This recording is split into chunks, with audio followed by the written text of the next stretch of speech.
তো welcome back my YouTube channel vlog চিডয়। আজি আপোনালোকক এখন বম ঠাই দেখাবলৈ আছে। আজি আপোনালোকে আজি বম পুখুৰী এটা দেখাব, মস্ত পুখুৰী এটা দেখা পাব। তো ব'লক এই মনোমোহা প্ৰকৃতিৰ মাজেৰে আপোনালোকে মোৰ লগত আগবাঢ়ি থাকক।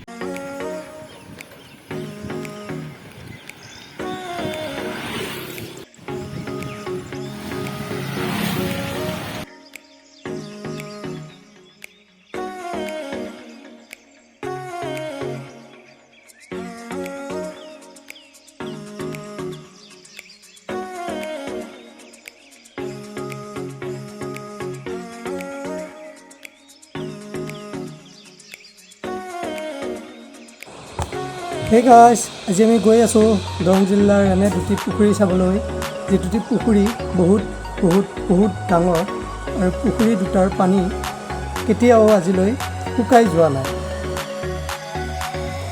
আপোনালোকেও যদি চাবলৈ বিচাৰে তেন্তে আহি থাকক, লাহে লাহে মোৰ বসন্তীখনৰ লগত গৈ থাকক। কি কয়, ৱাও নজাৰা চাক না, কি ধুনীয়া।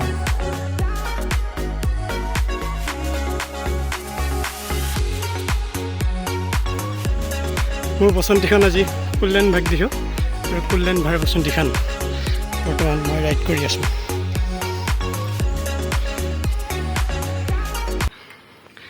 এক সুন্দৰ নজাৰা। ঠাইটো কি ঠাই পাইছোঁ গম পোৱা নাই। চাইকেল চলাই চলাই বহুতো ভাগৰ লাগিছে, কিন্তু ঠাইটুকুৰা সঁচাই ধুনীয়া লাগিছে দেখাত।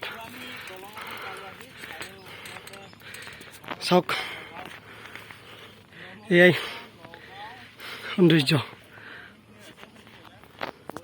তো বিকাশ দাৰ ভিডিঅ'ত এটা ডাইলগ এটা কৈছিলে, প্ৰকৃতিয়ে ভগৱান হয়। সঁচাকৈ প্ৰকৃতিয়ে ভগৱান হয়।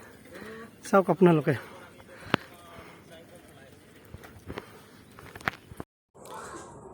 তো চেলুট জনাইছোঁ তেওঁক, চেলুট ভাই, চেলুট যে এই পৃথিৱীখনক বনাইছিল।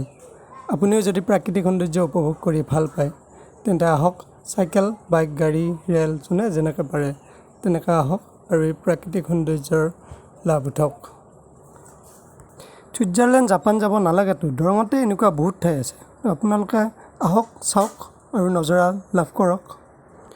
ৱাও, সঁচাই ধুনীয়া নহয়নে?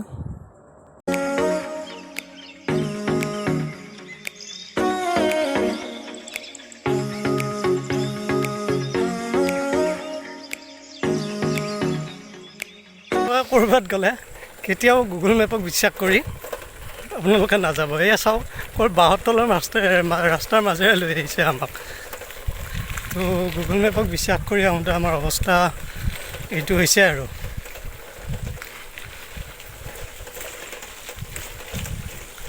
তো ফাইনেলি পাই গ'লোঁ এক ভাল ৰাস্তা। এতিয়া গৈ থাকোঁ আৰু। 20 কিলোমিটাৰ চাইকেল চলাই চলাই আহি পালোঁ। কি পালোঁ সঠিক লোকেশ্যন গম পোৱা নাই। পুখুৰী পাবলৈ আৰু বেছি নাই, প্ৰায় 10 কিলোমিটাৰমান আছে চাগে। আৰু আপোনালোকে যদি জ'চ দিয়ে তেন্তে আৰু সোনকালে পামগৈ। জ'চনো আৰু মোবাইলত কেনেকৈ দিব আপোনালোকে? আপোনালোকৰ লাইক, কমেণ্ট, শ্বেয়াৰ এইবোৰেতো আমাৰ জ'চ ন, তো কৰি দিব।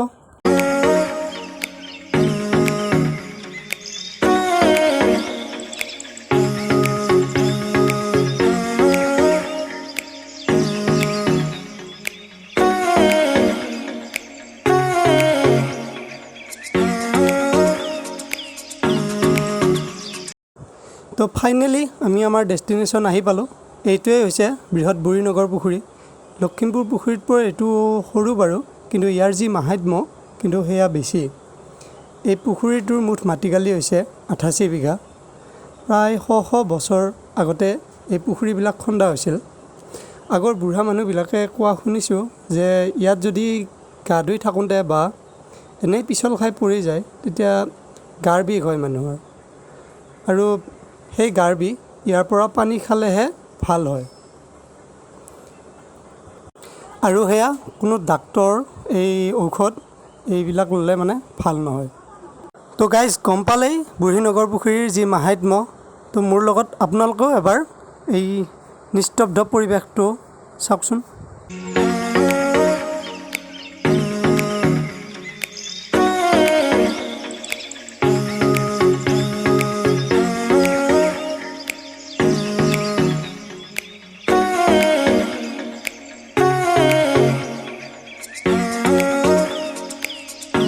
তো আমাৰ নেক্সট ডেষ্টিনেশ্যন লখিমপুৰ পুখুৰী আহি পালোঁ। বুঢ়ীনগৰ পুখুৰীৰ পৰা প্ৰায় 3 কিলোমিটাৰমান আহিব লাগে আৰু সেইবোৰ দেখাই থকা নহ'ল, সেইবোৰ দেখাই থাকিলে ভিডিঅ'টো আৰু দীঘলীয়া হৈ যাব। তো ৱেলকাম টু লখিমপুৰ পুখুৰী। বাপৰে কি মস্ত এই, আমাৰ গাঁওখনৰ সমানে হ'ব দেখোন। এই অলপ জুম কৰি দেখাই দিছোঁ।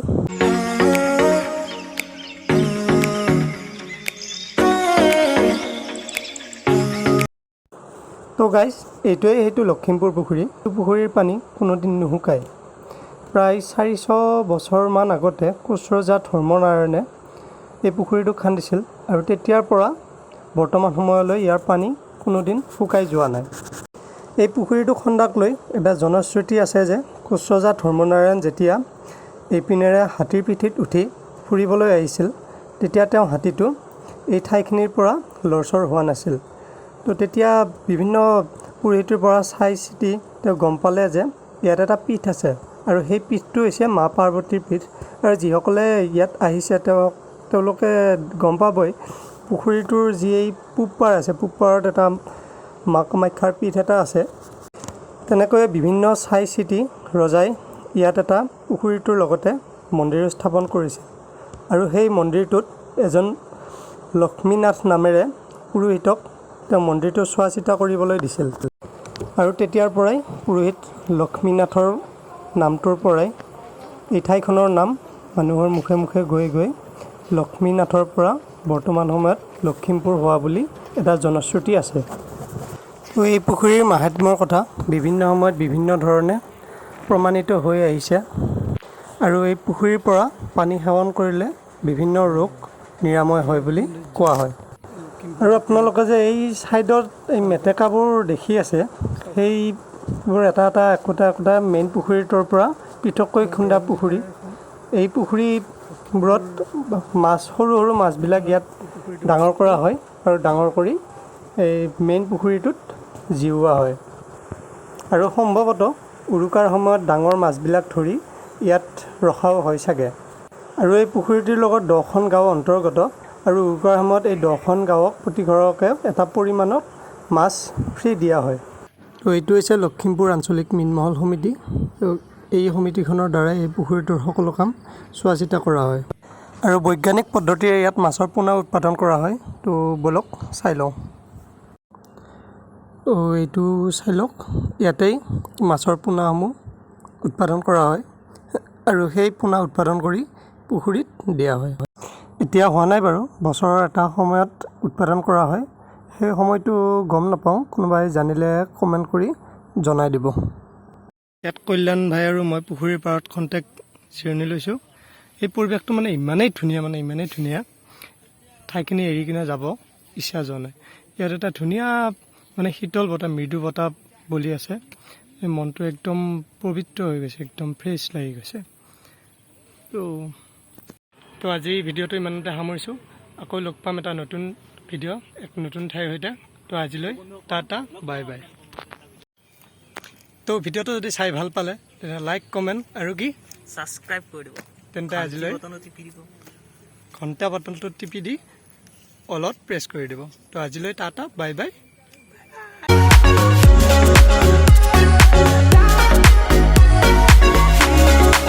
তো গাইজ, এতিয়াই আছিলে এটা সৰু চিম্পুল ভিডিঅ'। আশা কৰোঁ ভিডিঅ'টো চাই সকলোৱে ভালে পাব আৰু এনেকুৱা নতুন ভিডিঅ' পাবলৈ চেনেলটো ছাবস্ক্ৰাইব কৰি থাকক।